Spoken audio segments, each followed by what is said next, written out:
Hey guys, today I'm going to show you Premiere Pro in 10 minutes. Welcome to the channel, my name's Mark, and without wasting any more time, let's jump straight into Premiere Pro. So the first thing you'll see when you launch Premiere Pro is this new project window. So you can go up here and hit new project, and then up in the top left here you can name your project. So I'm going to call mine Project Ocean 2, and then this is where it's going to save it, this location here. And then once you're happy with that, simply hit create down the bottom here. Now first things first, we're going to import our media into Premiere Pro. So down here is our project window, which will contain all of our files that we're going to use during the project. So to import files, you can hit Command I on your keyboard and import from that way, or you can also just drag and drop your media straight into this window, or double click here, which will also execute the import.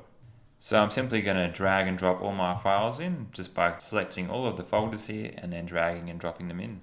So as you can see here, Premiere Pro has made a bin called video for me because it's got more than one file in it. And then it's got my audio and my graphic as well. So now you want to organize this media. So I'm going to put all this in bins, and just imagine if you had a big project with multiple clips, multiple audio and multiple graphics, you probably want to keep it organized. So the way we do that is simply by hitting Command B to make a new bin. And I'm going to call this one audio. Hit enter, and then I'm going to drag my audio into that. Then I'm going to close it off by hitting the arrow here. I'm going to hit Command B again, and I'm going to call this one graphics. Then I'm going to drag my graphic into that one.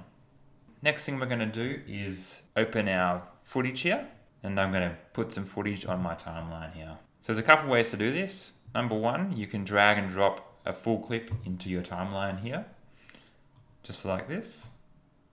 Now, if you don't want to import the full clip into Premiere Pro, you can double click on it here. And this is our preview window. I'm going to make this a little bit bigger so we can see it. What you can do here is you can scroll through, set in and out points. So in is I on the keyboard, then you can play through it. Set your out point by pressing O on the keyboard, and then simply dragging that clip and dropping it into your timeline. And that way you can scroll through and add multiple clips from different sections in the video, and simply without having to chop them up in the timeline here. Okay, next thing we're going to do is chop some video. To do that, we're going to use the razor tool, and the shortcut for the razor tool is C. So hit C on your keyboard, find a place you want to chop, and then just simply chop it. I'm going to scroll down further, chop it there again. Then I'm going to go back to my selection tool, which is V on the keyboard. I'm going to hit that middle clip that I've just chopped, and then hit delete on the keyboard.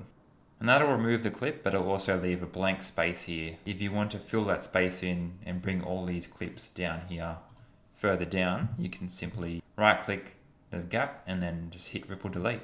That's a super easy way. It will save you a bunch of time from physically highlighting and moving the clips around. Another feature to make sure you have turned on while doing this is the snapping tool. Now to make sure it's turned on, press S on your keyboard and it should highlight blue just here. Now this is such a handy feature because when you're moving clips around in Premiere Pro, it'll automatically snap it. So next thing I'm going to do is I'm going to bring in my graphic for the start of my video. So I'm going to highlight all of these clips here, move them down, I'm going to drag it straight into Premiere. Now another easy way to chop this clip down to size would be to hover over the end here and simply drag that clip down, and then it will snap at the start of the following clip. Now you can easily just shuffle that down to video 1 timeline, from that to that. If you hover over the cut line of these two clips, you can right click, select apply default transitions. Now what this will do is it'll add a cross dissolve automatically to your clips. Now to play this back, we can simply drag this timeline slider here back to the start and hit spacebar on our keyboard. And then we can just watch a nice cross dissolve. But what if you didn't want a cross dissolve as your transition? Well, let's go ahead and delete this one just by selecting it there and hitting delete on our keyboard. Now we'll go over to our effects window here and hit video transitions. And in here, there's a whole bunch of different effects you can apply or transitions that you can add into your timeline. So for example, I'm going to add in this VR gradient wipe transition effect. So I'm going to grab that from there and I'm going to drag it over to our clip here. Now, as you can see, if we scroll across our timeline here, it's making some interesting effect here for us. It actually looks a little bit cooler than the dissolve we added in. Now if you want to edit the settings to this effect, click on it here, go up here to effect controls, and you can see here you can play around with the settings in here. You can also move around the timing of the transition here if you want to move it forward or backwards. And you can also shorten it simply by grabbing the ends here and making it a little bit quicker. So let's watch that back now. I'm going to drag this around, press spacebar, and I like that, looks good. Now what if you wanted to speed up a clip? Well, in Premiere Pro that's pretty easy to do. So we can simply right click the clip here and select speed. Now the way to speed it up would be to enter a speed of more than 100. So I'm going to go for 500 maybe, and it should be 5 times the speed. So we can watch that back here, and that's actually pretty cool. Now I'm going to bring these clips forward by simply clicking the space, right clicking, and ripple delete.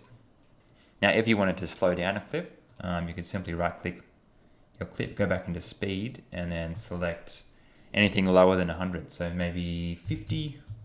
And as you can see here, if we play that back, the fish are moving a lot slower. Now if you want to change the coloring of a clip you have, you can simply hit Lumetri color up here. Now in here you've got all the color correction tools you can use, and you can add different presets in as well. There's a whole bunch of different ones. As you can see, they all change different settings within the colors.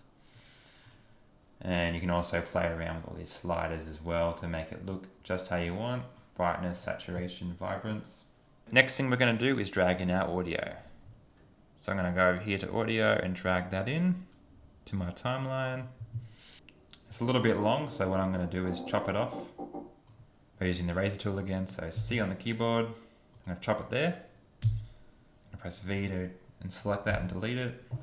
Now let's say you want to fade in this music. Well, we need to see a little bit more of the waveforms. So we can hover over our little audio split here, and then we can drag that down. And as you can see, it gives us a little bit more space to look at the audio.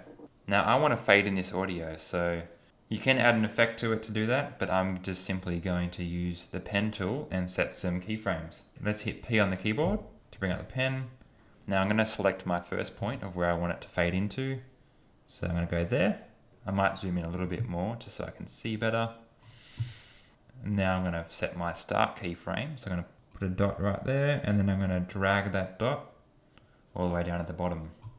Now if we play that back, you can see it fades the music in for us. We can also do the same for the end. So we can go down here, zoom in. I'll fade it out just here. So put a keyframe there, keyframe here, and drag it down. And we play that back. And it's faded it out for us. We probably want to also fade out the video, so I'm going to use the default for that. Hovering over the end there, right clicking, and applying default fade. Now if you want to not listen to the audio all the time, or if you want to mute certain audio tracks in your project, you can simply come over here and press the mute button. Also, if you have multiple tracks and you want to listen to one track, you can hit the S button, which is solo. Now one of the last things we're going to do is add a bit of text, just in case you ever wanted to use some text in your video. You can hit T on your keyboard, or you can select T in the toolbar here. Now just choose where you want the text to go, and then simply just draw a box on your screen and type in, I'm going to type in end. Now to bring up our text options, we can simply double click the text here, click on our text, and you'll see it'll appear in the Essential Graphics tab here. So let's change the color here. Let's center it, why not? And let's make it a little bit bigger. Now as you can see, it's overshot the ending here in our timeline, so I'm going to simply drag that end back to the end of the clip. And we can also apply a fade to that. So I'm going to apply default transitions. As you can see, it fades out nicely. Now I forgot to mention earlier, if you want to change the volume of your audio, if you see this line here on your audio, that's the volume. So you can simply drag that up or down depending on if you want it softer or louder. Alright, looks like we've finished our project here. So what we're going to do next is we're going to export our video. So to do that, we're going to go up to File, Export Media. You can see here, you can rename it up the top here. You can choose where you want to save it to. You can choose different presets for your video, also the format and all the different video settings within here. And you can also check here what exactly Premiere is going to export for us. And then just hit export once you're finished. And there we go. Thanks guys for watching. I hope you got something out of that. That's Premiere in 10 minutes. So if you enjoyed it, give me a thumbs up and I'll see you in the next one.